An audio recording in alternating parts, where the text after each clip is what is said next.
going on, guys? This is David. Welcome back to the channel. As always, remember to like, share, subscribe, hit the notification bell. I really appreciate it.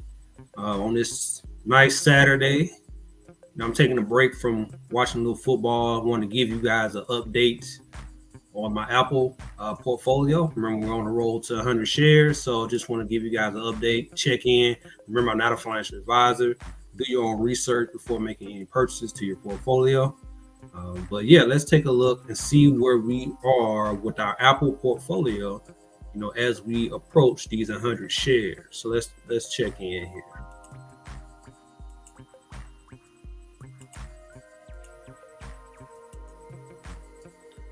All right, as you see, let's start at the top here. So this is a challenge that I started back in December.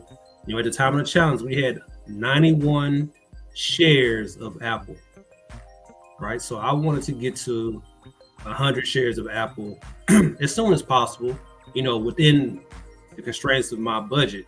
And so far during this challenge, we have purchased since December. You see the first day to purchase, 12/27. We purchased 4.677 shares of Apple. Hey, Apple's not cheap. It's over $200 a share. So, it's just, I knew it was going to take some time, right? So we've invested a total of $898.38 since this time. And we are currently sitting at 96.034 shares of Apple. We made three purchases this week. $19.87, $14.83, $9.97, and we're sitting at 96 shares. We are 3.966 shares away from our 100 share goal. So we are less than 4 shares away from reaching our 100 shares of Apple. So of course, when I reach 100 shares, I want to turn around and do cover calls, which helps generate more income for the portfolio. Currently, I do have 100 shares or over 100 shares of Google and Amazon. And next up is Apple. My goal one day is to also have 100 shares of Microsoft. What do I need Microsoft to do? I needed them to do a split, right? So once they do a split, 5-1, 10-1, depending on what it is, we're going to set up a challenge to get to 100 shares of Microsoft. I'm slowly building up my Microsoft portfolio, but it's going to need some work, and I need for them to split, and then we're going to jump on that to get to 100 shares of Microsoft. Hopefully, in due time, is maybe in the next year, 2 years from now, we can see a split on Microsoft. Keeping my fingers crossed. But for now, we're focusing on Apple. Like I said, we're at 96 shares of Apple. And how we got this way is from the split that Apple did a few years ago. And from there, we're able to build some shares, just keep slowly adding over time. I think at the time of the split, I may have had 60 or 70 shares. And then from there, it's just been a slow build. Now we're up to 96 shares.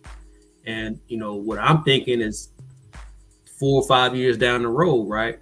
When Apple or Google, Amazon split again, I don't know about Google or Amazon, but specifically Apple, maybe 4 or 5 years from now when it splits, then you could be looking at 500-600 shares, or depending on if it's a 10-1, 1,000 shares. So I'm just kind of thinking down the road as far as how, this is going to look. And that's why I'm making a big push now. So, it's not easy to just, Apple's not the only thing I've been investing in. So to be able to invest $800, almost $900 since June into Apple is, that's a lot. I pat myself on the back for that, because a lot of people just don't have that money laying around to be able to invest like that. And what's been able to help me is the cover calls. I've been able to generate income from Google and Amazon to just generate a little bit of extra income to be able to invest in the Apple. And soon we're going to, once I get 100 shares of Apple, we're going to do that. We're going to use that income to invest in something else. I haven't decided yet in this particular portfolio, because I don't have Microsoft in this actual portfolio. But yeah, that's just how that's going to keep snowballing and keep growing over time. So the bad thing about steadily buying at these prices is it is hurting my overall average, but I think my cost basis on Apple is like 92, $93. It goes up. Of course, everything's gonna make it perfect, but I'm okay with it. The trade off is to have 100 shares.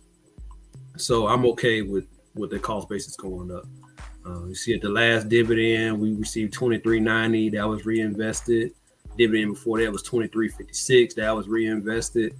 For that 22.37 dividend, that was reinvested. So you see that dividend is going up every time, which is great. And right now we're just reinvesting that dividend back into the position. So like I said, this week we made 3 purchases and to help get us to that 96 shares. So we're at 96.034 shares of Apple. We are 3.966 shares away from 100 shares. So we are going to get there.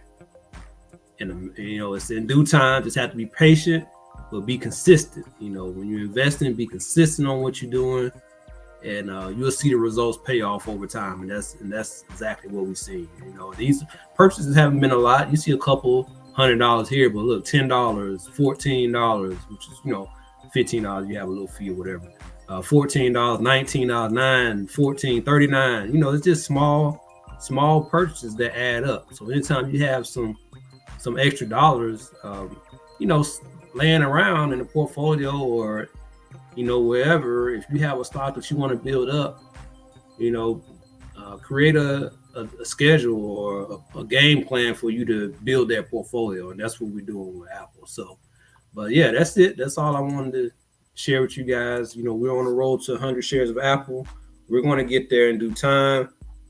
I'll be back in another week or two to give you another update as we try to get to that 97 shares. That's the next short-term goal. We crossed over 96. Now we got to get to 97 shares, and then from there it's 98, 99, and 100. We're going to get there in due time. So but yeah, until then, remember to like, share, subscribe, hit the notification bell. I will talk to you guys later.